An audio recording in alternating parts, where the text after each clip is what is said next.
तो जो छठा सवाल है, महुली गांव में एक मुस्ततिल नुमा प्लॉट स्कूल के लिए महफूज है। इसकी लंबाई और चौड़ाई की जो निस्बत है 11:4 है।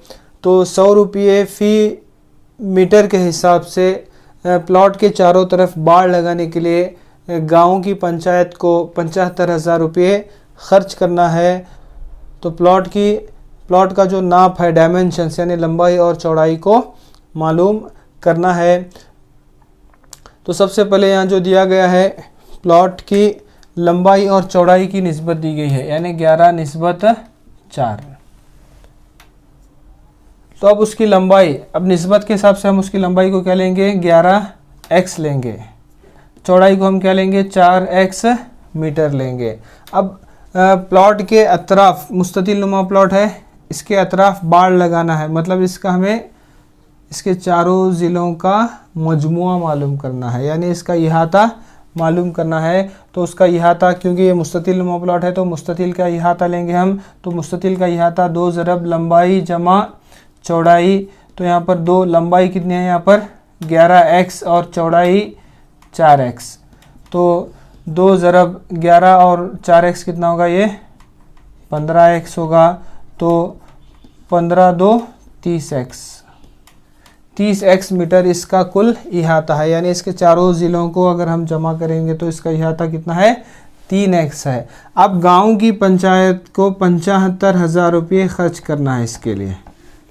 अब ये खर्च 75,000 रुपये कितना, इसका कुल, इसकी लंबाई कितनी है, 30x है और 30x मीटर है, और फ़ी मीटर कितने रुपये खर्च कर रहे हैं यहाँ पर, 100 रुपये।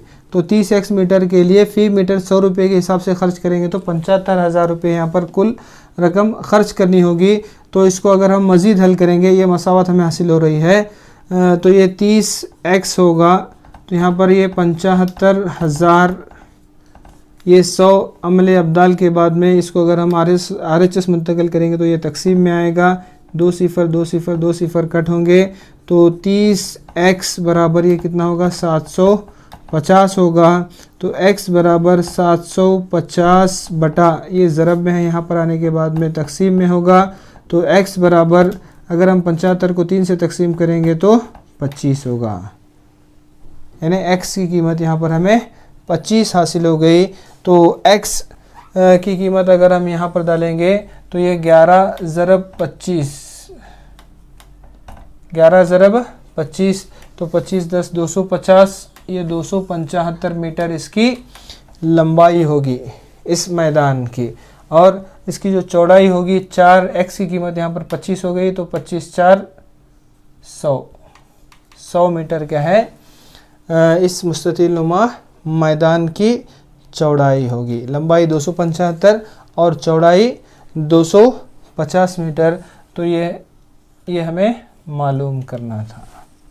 ठीक है, तो अगले सवाल की जानिब, मश्क नंबर 3.4 का जो 7वां सवाल है, हसन ने स्कूल यूनिफॉर्म के लिए 2 किस्म के कपड़े ख़रीदे। इसे कमीज़ का कपड़ा 50 रुपये फ़ी मीटर और पैंट का कपड़ा 90 रुपये फ़ी मीटर की कीमत में मिला। इसने पैंट के हर 2 मीटर कपड़े के लिए 3 मीटर कमीज़ का कपड़ा ख़रीदा। इसने कपड़े को बेतरतीब 12% और 10% मुनाफे पर फ़रोख्त कर दिया। उसने कुल कपड़ा 36,660 रुपयों में फ़रोख्त किया। बताइए इसने पैंट के लिए कितना कपड़ा ख़रीदा था। तो यहाँ पर एक सवाल दिया गया है, सवाल काफ़ी लंबा है। तो सबसे पहले हसन ने स्कूल यूनिफॉर्म के लिए 2 किस्म के कपड़े ख़रीदे, यानी कमीज़ के लिए कपड़ा और पैंट के लिए कपड़ा ख़रीदा। तो यहाँ पर जो सबसे पहले चीज़ हम देखेंगे, इसने हर 2 मीटर कपड़े, पैंट के हर 2 मीटर कपड़े के लिए 3 मीटर कमीज़ का कपड़ा ख़रीदा। यानी पैंट के लिए 2 मीटर कपड़ा ख़रीद रहे तो कमीज़ के लिए कितना, 3x। एक पैंट बनाने के लिए 2 मीटर कपड़ा, तो उसके साथ जो कमीज़ बनेगी उसके लिए कितना कपड़ा ख़रीद रहा है, वो 3 मीटर। पैंट के हर 2 मीटर कपड़े के लिए कमीज़ का 3 मीटर कपड़ा वो क्या कर रहा है, ख़रीद रहा है। ठीक है, अब यहाँ पर जो कमीज़ का कपड़ा ख़रीद रहा है तो उसका कीमत कितनी है, कीमत ख़रीद 50 रुपये फ़ी मीटर के हिसाब से वो कमीज़ का कपड़ा ख़रीद रहा है, और 90 रुपये फ़ी मीटर के हिसाब से वो पैंट का कपड़ा ख़रीद रहा है। अब ख़रीदने के बाद उसको बितरतीब 12% और 10% मुनाफे पर क्या कर रहा है, फ़रोख्त कर रहा है। कपड़ा ख़रीद रहा है, ख़रीदने के बाद में उसके फ़रोख्त कर रहा है। कितना मुनाफा ले रहा है वो, 12% और 10% पर मुनाफे पर क्या कर रहा है, उसे फ़रोख्त कर रहा है। उसने कुल कपड़ा 36,660 रुपये में फ़रोख्त किया। तो अब सबसे पहले हम क्या करेंगे, फ़ी मीटर पैंट की कीमतें फ़रोख्त, यानी 1 मीटर पैंट का कपड़ा उन्हें कितने में फ़रोख्त किया। कीमत ख़रीद हमने मालूम है कितने में ख़रीद रहे, फ़ी मीटर पैंट का कपड़ा वो 90 रुपये में ख़रीद रहे, तो 1 मीटर पैंट का कपड़ा वो कितने में फ़रोख्त कर रहा है। तो कीमत फ़रोख्त के लिए हमें क्या चीज़ होना है, यहाँ पर कैसे मालूम करते हैं हम, कीमत ख़रीद जमा नफ़ा। कीमत फ़रोख्त मालूम करने के लिए हमारे पास जो ज़ाबिता होता है वो कीमत ख़रीद में अगर हम नफ़ा को जमा करेंगे तो वो कीमत फ़रोख्त हमें मालूम हो जाएगी। तो पैंट की जो कीमत ख़रीद है फ़ी मीटर कितना है, 90 रुपये है। अब 90 रुपये में उसने मुनाफा कितना कमा रहा है, पैंट पर 12% का मुनाफा। तो 12% का मुनाफा किस पर है, वो 90 रुपये का 12%, यानी 90 ज़रब 12/100। तो अब पैंट की कीमत ख़रीद 90 रुपये हो गई और उसका जो नफ़ा है 12% है, यानी 90 रुपयों पर 12% नफ़ा, यानी 90 ज़रब 12/100 ये कीमत ख़रीद और ये नफ़ा। अगर हम इसको मुख्तसर करेंगे तो यहाँ पर ये सिफ़र और ये सिफ़र कट होगा, तो यहाँ पर क्या बचेगा, अब 90 जमा 12/9 108 बटा 10, 12/9 108 बटा 10। अगर हम इसको आगे मज़ीद देखेंगे तो ये 90 जमा, अगर इसको हम अशारिया में लेंगे तो ये कितना होगा, 10.8, क्योंकि 108 बटा 10 है, अशारिया में 10.8 होगा, और दोनों को जमा करते हैं, 90 जमा 10.8 कितना होगा, ये 100.8 रुपये। ये क्या हो गई, फ़ी मीटर पैंट की कीमतें फ़रोख्त। ठीक है, तो अब हम क्या मालूम करेंगे, फ़ी मीटर कमीज़ की कीमतें फ़रोख्त। तो यहाँ पर भी हम वही ज़ाबिता होगा, कीमतें ख़रीद जमा नफ़ा या मुनाफा। अब फ़ी मीटर जो कमीज़ की कीमतें ख़रीद कितनी है, 50 रुपये। 1 मीटर कपड़ा कितने में ख़रीदा गया है, 50 रुपयों में ख़रीदा गया है। अब उस पर नफ़ा कितना कमाया जा रहा है, 10%। कितने पर, 50 रुपये पर। तो 50 का 10%, यानी 50 ज़रब 10/100, 50 ज़रब 10/100। तो यहाँ पर ऊपर के 2 सिफ़र और नीचे के 2 सिफ़र कैंसिल होंगे, तो 50 जमा 5 कितना होगा, ये 55। तो फ़ी मीटर कमीज़ की कीमत फ़रोख्त कितनी हो गई, 55 रुपये हो गई। तो अब यहाँ पर कुल कीमत फ़रोख्त कितनी है, दिया गया है, कुल कीमत फ़रोख्त कितनी दी गई है, 36,660 रुपये। तो ये कुल कीमत फ़रोख्त दी गई है। अब हमें क्या पता करना है कि इसने पैंट के लिए कितना कपड़ा ख़रीदा था, कितने मीटर कपड़ा पैंट का ख़रीदा था, अब उसको हमें मालूम करना है। तो अब ये कुल कीमत फ़रोख्त यहाँ पर दी गई है। तो ये कुल कीमत फ़रोख्त कैसे आ गई यहाँ पर, 36,660। तो पैंट के लिए हमने कपड़ा कितना लिया है, 2x ज़रब, और 1 मीटर कपड़े की कीमत फ़रोख्त कितनी है यहाँ पर, 100.8 जमा, ये पैंट की क्या है, जुमला कीमत फ़रोख्त हो गई। अब इसी तरह से जो कमीज़ है, कमीज़ के लिए हमने कितना लिया है 3x मीटर कपड़ा। 3x मीटर कपड़ा ये कपड़े की लंबाई है और यहाँ पर उसका फ़ी मीटर कितना है 55 रुपये। कितना है 55 रुपये। तो ये रकम किसकी हो गई पैंट और ये किसकी रकम हो गई कमीज़ के लिए। तो कुल रकम कितनी हो गई 36,660। तो अब हम इसको ज़रब करेंगे तो ये कितना होगा 2 8 16 2 0 0 1 का 1 2 0 0 2 1 2 यानी 201.6x जमा 55 को अगर हम 3 से ज़रब करेंगे तो 165x बराबर 36,660। 36,660। अब हम 201.6 और 165 को जमा करेंगे तो ये कितना होगा 5 में 1 मिला यहाँ पर 6 6 और 0 6 2 और 1 3 366.6x 366.6x बराबर 36,660 होगा। अब x बराबर ये इसको हम क्या करेंगे RHS मुंतकिल करेंगे तो ये 36,660 बटा 366.6 यहाँ पर ज़रब में था, यहाँ पर आने के बाद में तकसीम होगा। अगर हम 36,660 को 366.6 से तकसीम करेंगे तो ये कितना आएगा 100 आएगा। यानी x बराबर 100 क्या है इस मसावात का हल होगा। तो अब x की कीमत हमें मालूम हो गई।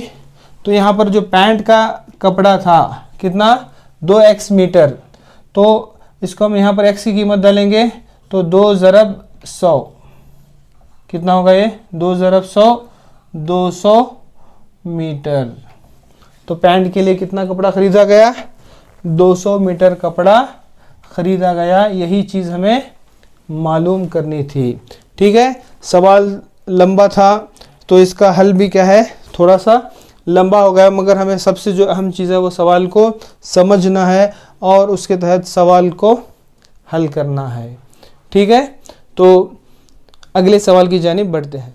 तो मश्क नंबर 3.4 का जो 8वां सवाल है, हिरनों के एक झुंड के आधे हिरन मैदान में घास चर रहे हैं और बाकी 3/4 हिरन यानी 3/4 हिरन पास में ही खेल रहे हैं।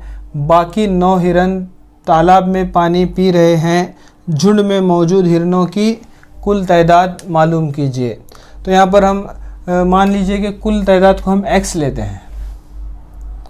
हिरनों की कुल तादाद को हम क्या लें यहाँ पर x। अब झुंड के आधे हिरन मैदान में घास चर रहे हैं, यानी घास चर रहे हिरन क्या है आधे, कुल का आधा, x का आधा। कुल हिरनों के आधे हिरन क्या है घास चर रहे हैं यानी x का आधा यानी x/2।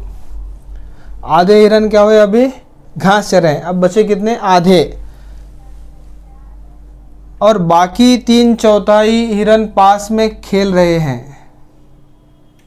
यानी अब जितने कितने आधे हिरन घास चर रहे हैं तो बचे कितने आधे, आधे का फिर कितना है 3/4, आधे का 3/4 क्या कर रहे हैं खेल रहे हैं। अब आधे हिरनों का 3/4 तो खेल रहे हिरन की तादाद को क्या हुआ कितना लेंगे हम x/2 ज़रब 3/4 यानी बाकी बचे आधे का 3/4। तो ये कितना होगा 3x/8 होगा। अब पानी पी रहे हिरन, बाकी 9 हिरन पानी पी रहे हैं। अब 9 हिरन ये किस तरह से आए, तो कुल हिरन हम कितने लेंगे x लेंगे। कुल हिरनों में से घास चर रहे और खेल रहे हिरनों को नफ़ी करने पर कितना आएगा 9 आएगा। तो कुल हिरन x नफ़ी घास चर रहे कितने यहाँ पर x/2 जमा खेल रहे कितने हैं 3x/8। तो कुल हिरनों में से घास चर रहे और खेल रहे हिरनों के मजमूए को अगर हम तफरीक करते हैं तो कितना आता है 9 हिरन वो क्या कर रहे हैं पानी पी रहे हैं। तो अब इसको अगर हम मज़ीद आगे हल करेंगे तो ये x नफ़ी यहाँ पर कसरों की जिस तरह से जमा करते हैं करेंगे हम, तो 2 और 8 का जुज़ा फ़िक्र कितना होगा, 8 होगा। तो ये 2 4 8 और ये 8 1 8 यानी 4x जमा 3x बराबर 9। तो ये x नफ़ी 4x और ये 3x कितना होगा, 7x बटा 8 बराबर 9। तो यहाँ पर भी हम क्या करेंगे, दोनों का जुज़ा फ़िक्र 8 होगा, तो 1 8 8 और ये 8 1 8, इस तरह से ये 8x नफ़ी 7x बराबर 9। अगर आगे इसको हल करेंगे तो ये 8x नफ़ी 7x कितना होगा, x बराबर ये 9, ये 8 यहाँ पर चला जाएगा तो ये ज़रब में आएगा। तो इस तरह से x बराबर 9 8 72। तो x बराबर 9 8 72 यानी कुल हिरनों की तादाद कितनी है वहाँ पर, 72 थी। तो घास चर रहे कितने हो गए वहाँ पर, घास चरने वाले, इसकी तस्दीक करेंगे में, कुल हिरन 72 हैं। तो घास चरने वाले हिरन 72 का आधा x बटा 2 यानी 72 का आधा यानी 36। और इसी तरह से खेल रहे हिरन कितने हैं वो, 3x बटा 2, 3x बटा 8, 3x बटा 8 हैं। तो ये 72 ज़रब 3 बटा 8 यानी 8 1 8 8 9 72, तो 9 3 27। घास चर रहे 36, खेल रहे 27 और पानी पी रहे कितने, 9। तो ये पानी पी रहे हिरन कितने हैं, 9। घास चरने वाले 36, खेलने वाले हिरन 27, पानी पी रहे 9। अगर हम सबको जमा करेंगे तो 9 1 7 16 1 6 22 3 4 5 6 7 72। तो कुल हिरनों की तादाद कितनी है, 72 है। तो मश्क नंबर 3.4 का जो नवा सवाल है, एक दादा अपनी पोती से उम्र में 10 गुना बड़ा है, इनकी उम्रों में 54 साल का फ़र्क है, दोनों की मौजूदा उम्रें मालूम कीजिए। तो दादा अपनी पोती से 10 गुना बड़ा है, तो पोती की उम्र को हम x मान लेंगे। तो दादा पोती की उम्र से 10 गुना बड़ा है यानी 10x। दादा अपनी पोती की उम्र से 10 गुना बड़ा है। अब मज़ीद सवाल में जो दिया गया है, इनकी उम्रों का फ़र्क यानी दोनों को अगर हम तफरीक करेंगे तो दादा की उम्र और पोती की उम्र का जो फ़र्क है वो कितना है, 54 साल है। तो इस सवाल के लिए ये मसावत बनती है। तो 10x में से अगर हम x को निकालेंगे तो ये 9x बराबर 54 होगा। तो x बराबर 54 बटा 9, x बराबर अगर हम 54 को 9 से तकसीम करेंगे तो 6, 9 6 54। तो इस तरह से दोनों की मौजूदा उम्र यानी पोती की उम्र क्या होगी, 6 साल, और दादा की जो मौजूदा उम्र होगी 10 6 60 साल। पोती की उम्र 6 साल और दादा की उम्र कितनी है, 60 साल। अगर हम दोनों को तफरीक करेंगे, दोनों की उम्रों का अगर फ़र्क लेंगे तो ये कितना होगा, 54 साल। ठीक है।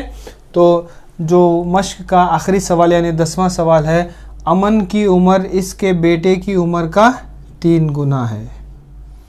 10 साल पहले इसकी उम्र इसके बेटे की उम्र का 5 गुना थी, इनकी मौजूदा उम्रें मालूम कीजिए।